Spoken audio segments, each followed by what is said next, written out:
Chers auditeurs, dans ce nouvel épisode, nous allons parler de la reprise et de la modernisation des studios audiovisuels dans une industrie en mutation.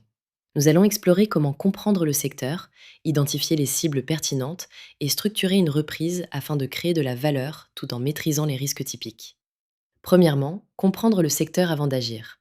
En France, France 2030 et la Grande Fabrique de l'image visent à doubler la surface des plateaux et à moderniser les infrastructures, tandis que le secteur européen compte environ 13 000 services actifs, avec une croissance modeste de 2% par an. La concentration se renforce par des acquisitions et des extensions d'actifs, montrant des barrières à l'entrée fortes liées au capital, aux compétences et à la régulation des crédits d'impôt. Pour le repreneur, le calcul est un compromis entre potentiel de valeur et cycle de commande, coût énergétique et disponibilité des talents. Deuxièmement, identifier les cibles. Les reprises visent des entreprises entre 2 et 25 millions d'euros de chiffre d'affaires avec actifs tangibles et contrats récurrents. Des signaux positifs comme une occupation élevée des plateaux et un parc technique récent, mais des signaux faibles comme une dépendance à peu de clients et des dettes techniques existent. Le cédant est souvent un dirigeant historique ou une structure familiale cherchant la relève ou l'industrialisation. Troisièmement, structurer la reprise.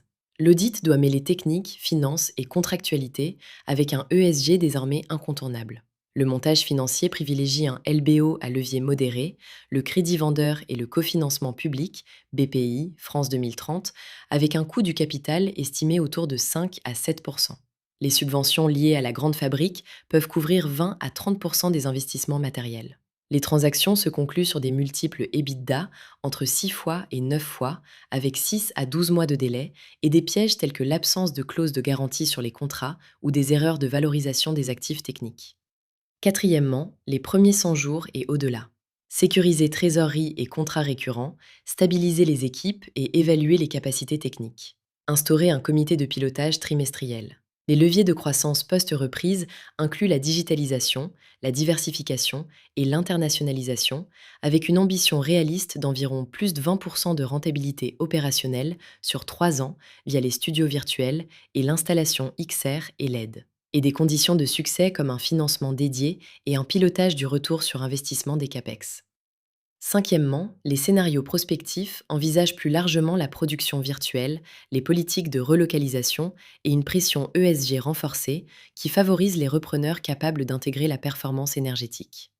En conclusion, la valeur se déplace vers la maîtrise technologique, le pilotage financier et l'attractivité ressources humaines dans un secteur soutenu par les aides publiques. Si vous songez à une reprise, nous vous accompagnons pour structurer l'opération.